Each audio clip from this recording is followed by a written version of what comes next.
Every week, the Payne family cuts straight to the real financial story. The one question, Bob, everyone's asking is, are we in an artificial intelligence bubble?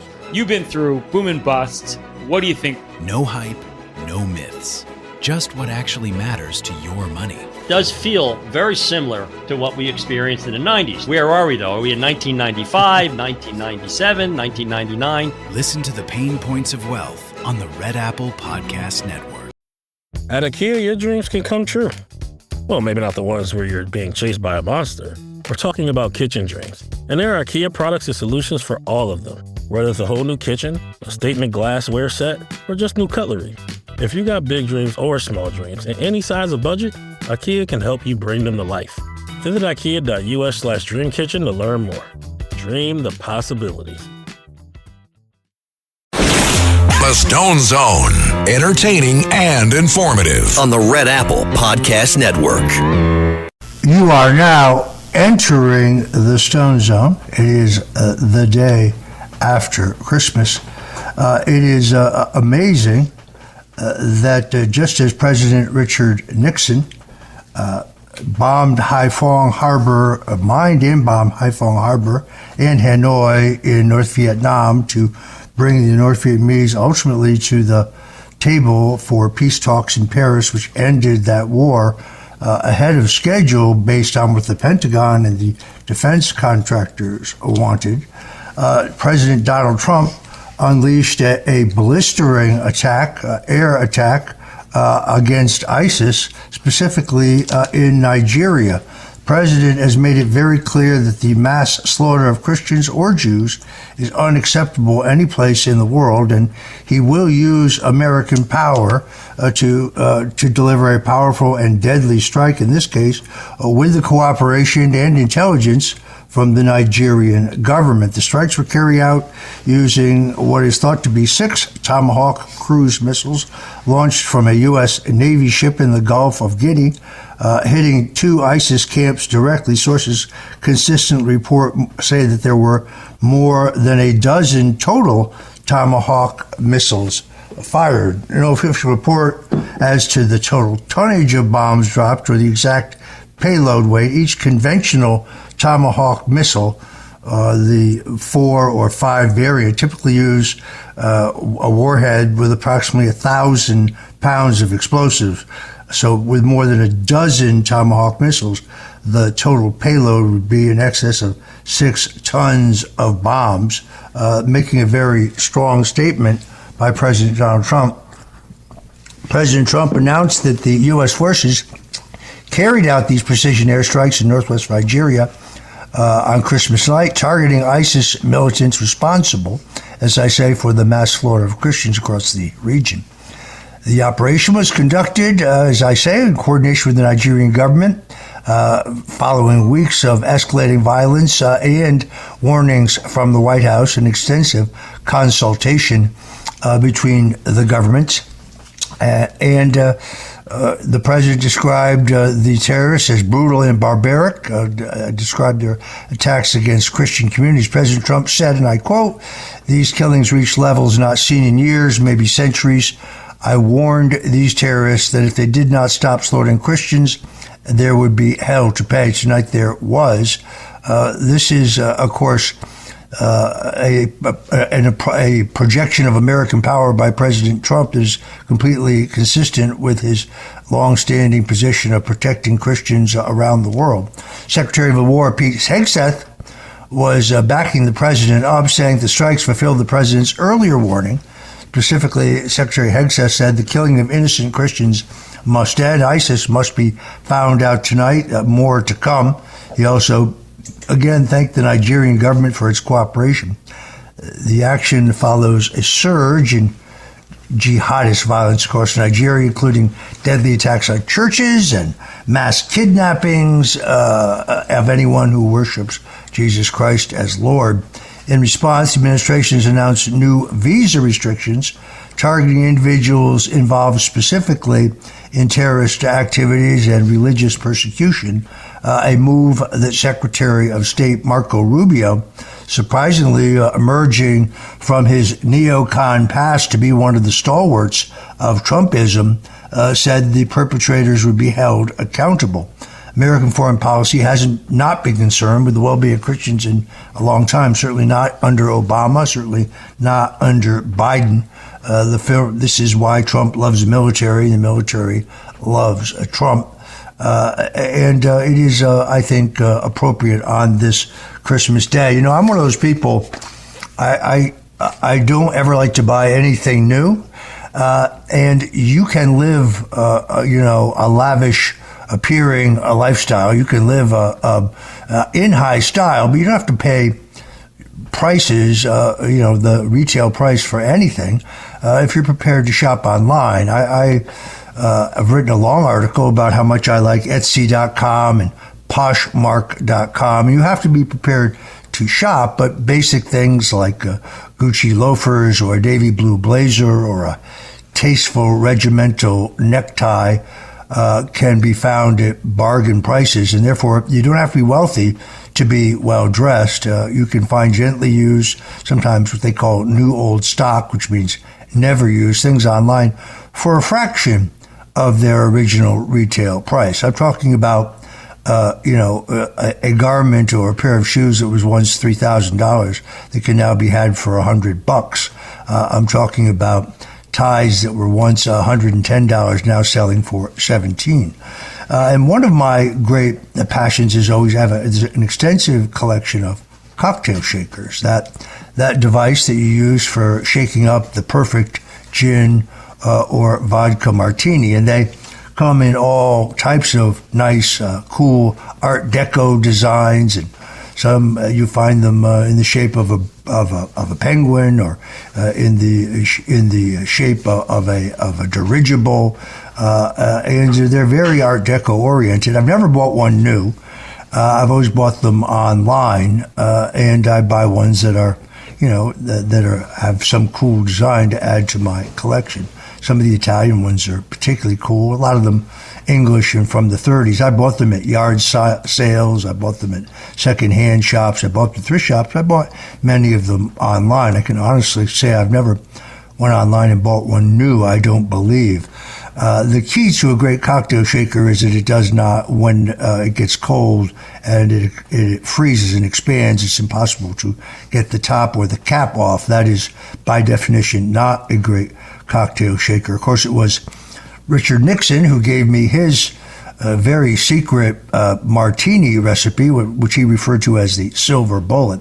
Nixon was pretty reticent to not giving a small talk, and certainly not retrospective in any way, except for after he'd had a couple of what he called silver bullets, in his case a gin martini, which case he got absolutely loquacious. It was his recipe. He said you take a bottle of olives, you drain the olive juice, you fill it with water, you put the cap back on, you shake it vigorously, and you rinse out the water. Then you refill the bottle with dry, not sweet vermouth. You put it in the refrigerator to chill. You take 2 glasses, you splash them with water, put them in the freezer. Then you take your cocktail shaker, and you fill it with both a combination of shards of ice and also small-sized ice cubes, and then you completely fill that with either gin or vodka, your choice. Many people don't believe in shaking gin in a cocktail shaker. They insist gin should be put in a pitcher and stirred, lest, they say, it bruises the taste of the gin. I don't care for gin. I once got sick on gin and tonics while trying to seduce a young woman unsuccessfully. Both of us ended up throwing up. It was not a great experience, and I've never been able to smell that juniper smell since then. So I really point out that in Nixon's famous recipe, he would say, if there are not tiny shards of ice on the surface of the glass, then you've screwed it up. So obviously you shake your vodka vigorously, you pour it into the chilled glass, and then you retrieve the bottle of olives that have been basically marinating in vermouth, and drop 1 or 2 of them, and there you have the famous silver bullet. It has to be ice cold for it to be good.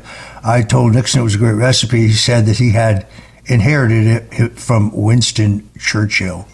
So that was kind of cool. Winston Churchill would drink an entire bottle of pink champagne before dinner. Then he would have dinner. Then he would follow that with brandy.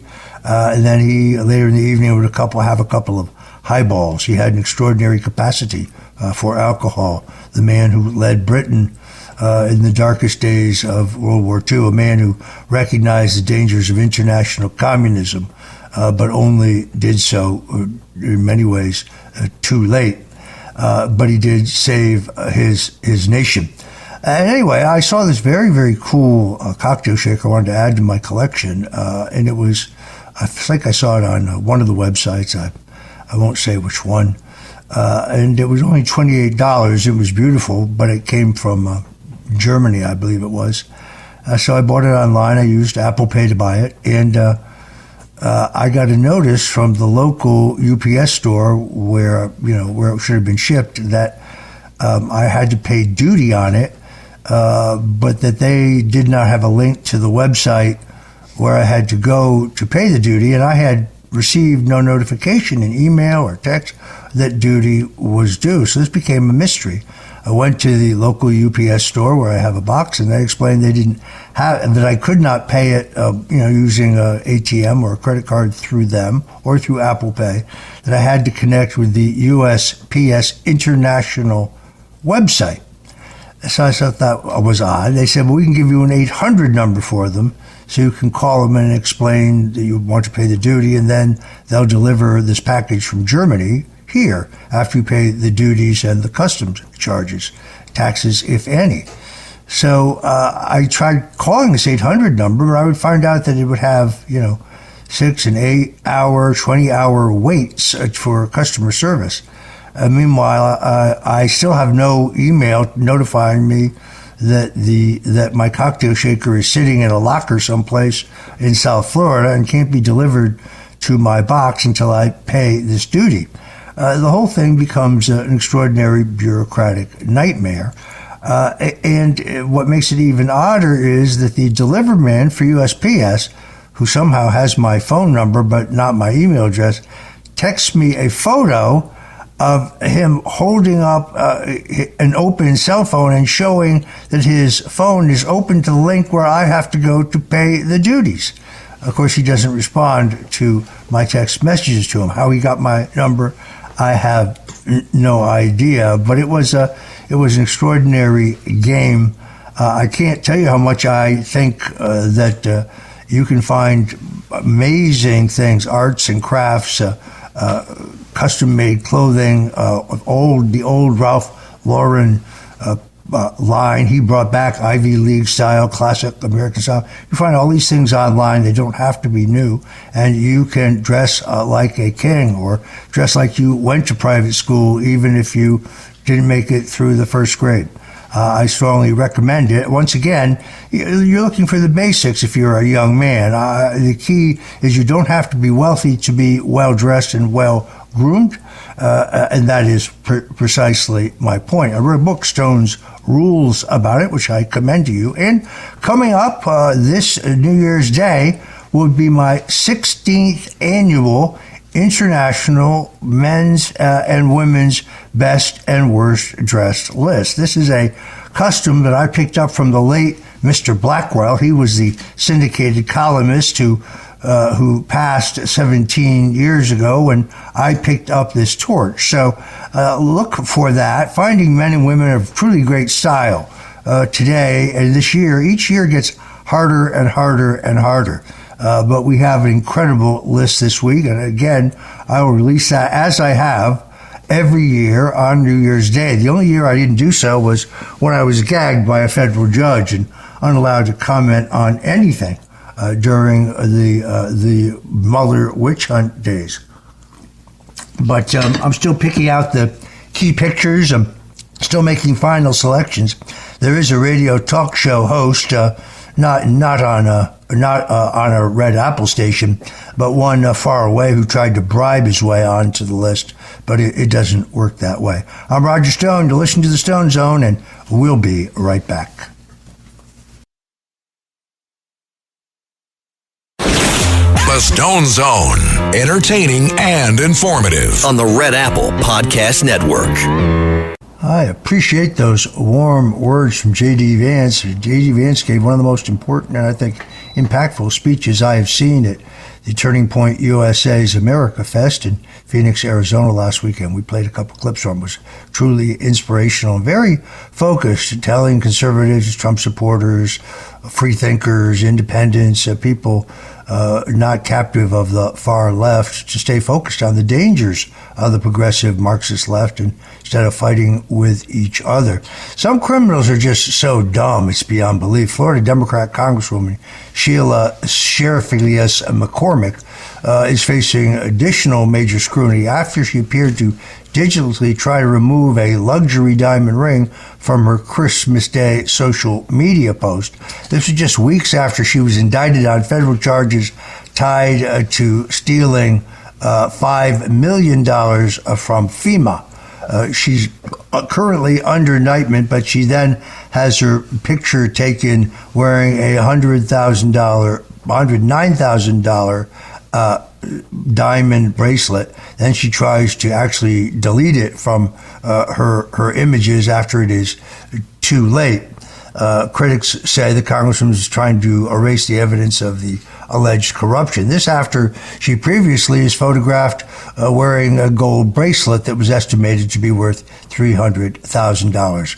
All this controversy stems from a November 19th federal indictment charging the Democrat Congresswoman Sheriff-Elias McCormick and her brother Edwin with orchestrating a scheme to siphon off $5 million in FEMA funds intended for COVID-19 emergency service. Prosecutors say their family-owned company, Trinity Healthcare Service, inflated invoices through a decimal point manipulation that resulted in massive federal overpayments. According to the indictment against the Democrat Congresswoman, some money was laundered through various accounts and used to pay for things like a 3.4 carat yellow diamond purchased from a New York jeweler. That ring later appeared in the Congresswoman's official house portrait. House records also show that the Congresswoman loaned her own campaign $6.2 million. Money prosecutors say was derived from various fraudulent schemes. She pled not guilty to all 15 charges, including wire fraud, money laundering, and illegal campaign financing. And the Democrat Congresswoman Sheriff-Elias McCormick was released on $60,000 bond. Her original victory was celebrated as a victory for diversity and female empowerment, but all we got here was a DEI fraudster up to her nose in thievery.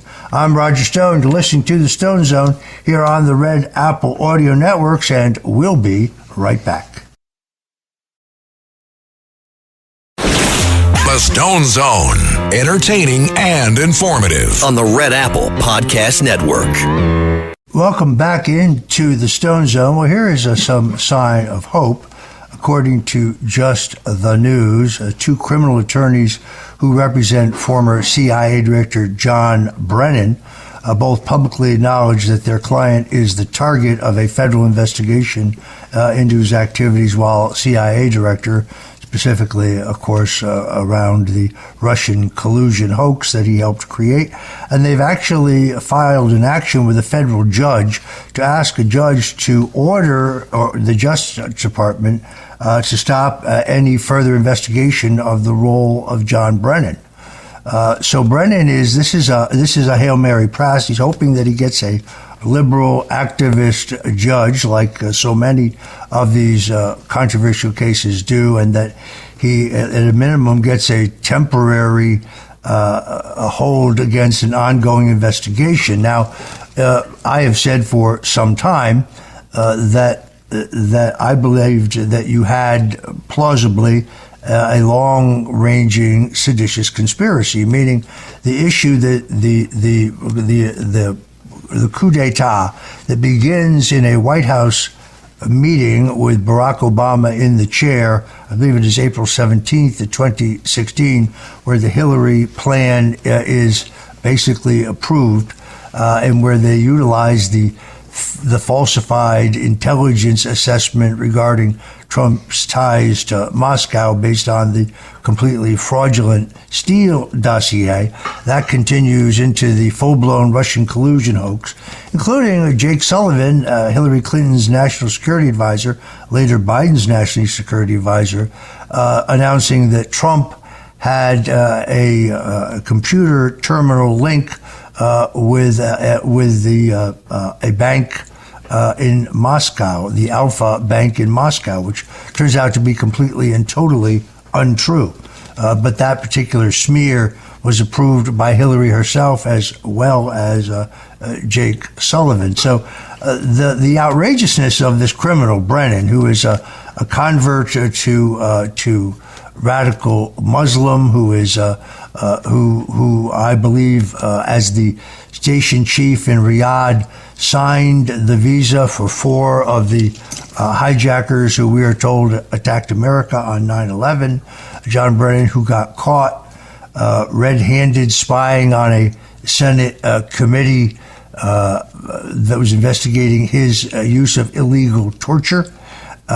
He got busted there, paid no penalty. The same John Brennan who lied the Steele dossier into that assessment, even though he knew it was faulty. This is the same John Brennan who signed on and helped move the 51 intelligence assets, former and current, who said that Hunter Biden's laptop and its shocking contents of bribery and money laundering and pay to play and involvement with the Chinese and the Russians and so much more, as well as Hunter's depravity and drug use, was not real, that it was the product of Russian disinformation, which of course turned out not to be true. The New York Post broke that story.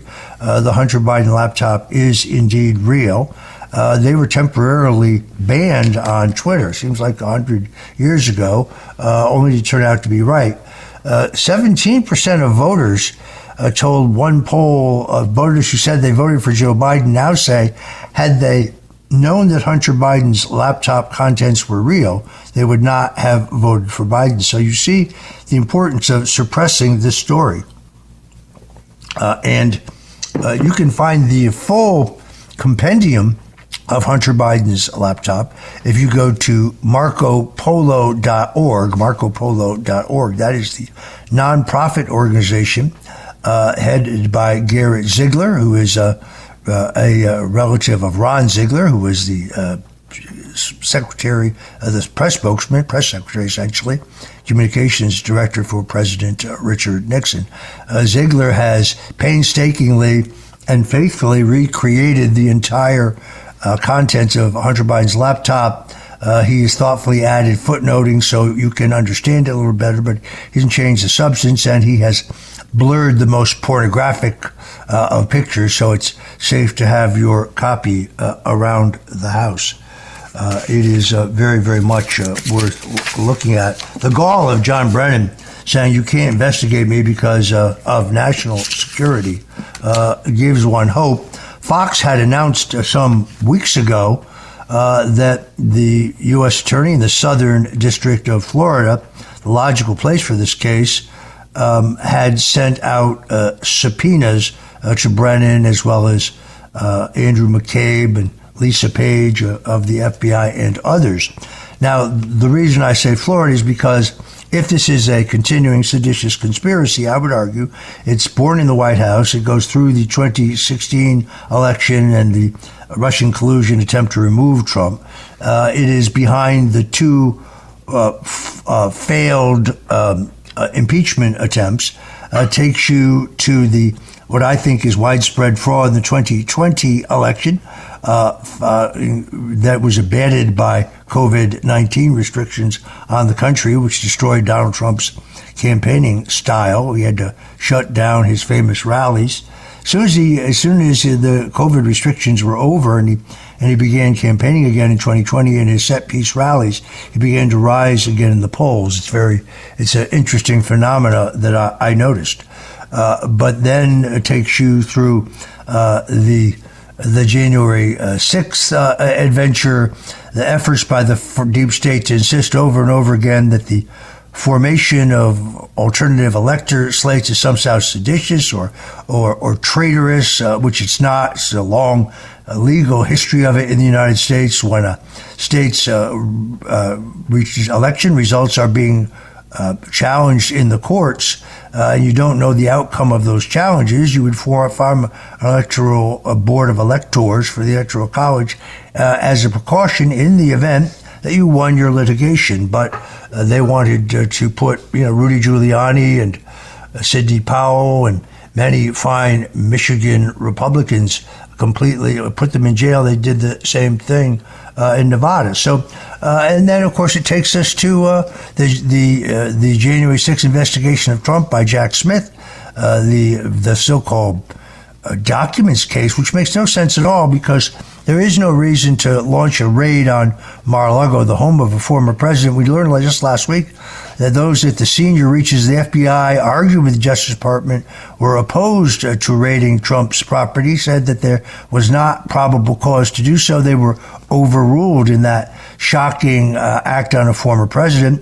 Again, the claim that was that he had held on to classified documents that he wasn't entitled to have. But under the Presidential Records Act, it is absolutely true that he's entitled to have any document he wants, that he can declassify documents simply by touching it, simply by having it and declaring it declassified. He can certainly retain it.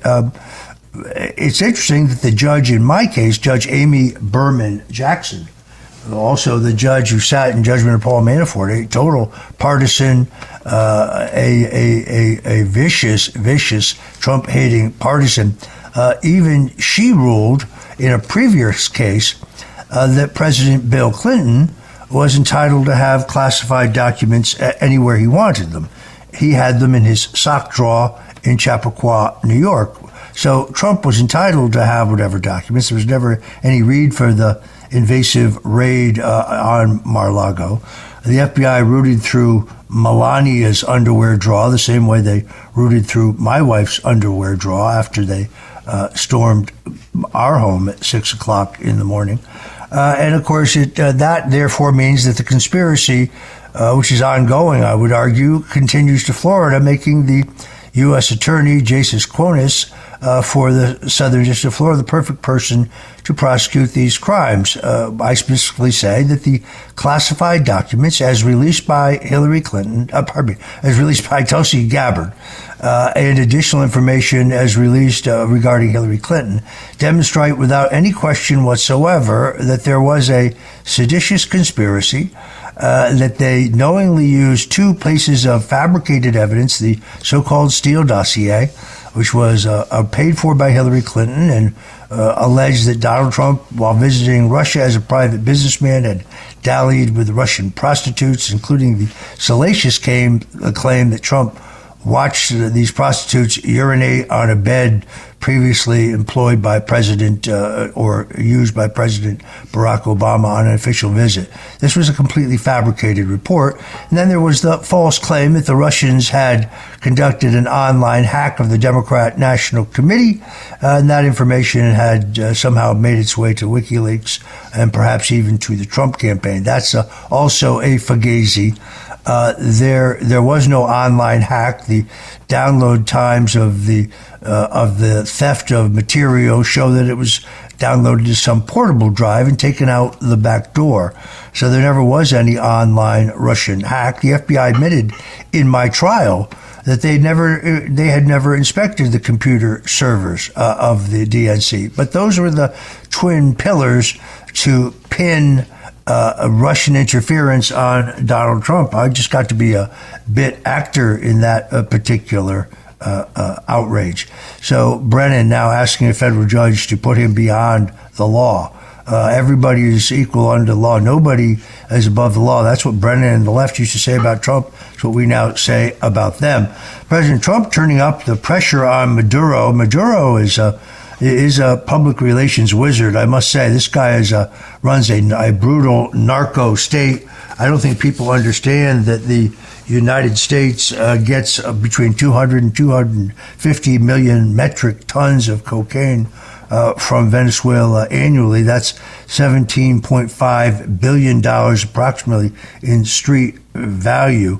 Venezuela serves primarily as a transit country for cocaine produced in Colombia, with routes including air, land, and sea.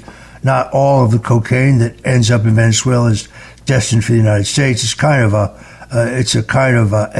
cocaine hub where Maduro serves Europe, the Caribbean, West Africa, and other markets. In fact, the United States, they say, is only getting somewhere between 8 and 20% of the product coming through Venezuela.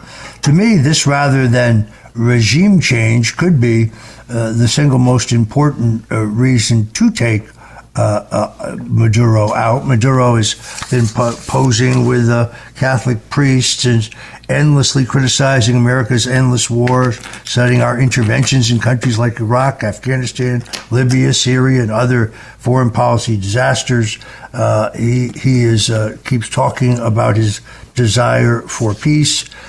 He was actually recorded as singing "Don't Worry, Be Happy," which you don't see many brutal dictators doing that. Yet his economy is destroyed, and he is fearful, I'm told, of some Soleimani type takeout, which I think is highly unlikely. But Donald Trump is going to fulfill the Trump doctrine here. There's a big question about what would happen in Venezuela post-Maduro, if Maduro really is removed or whether he leaves. That is still an open question in my view.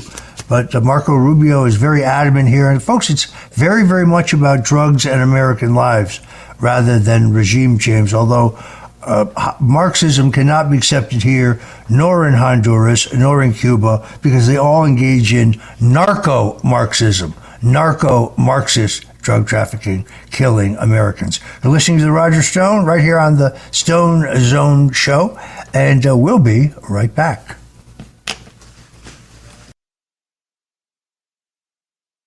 The Stone Zone, entertaining and informative. On the Red Apple Podcast Network.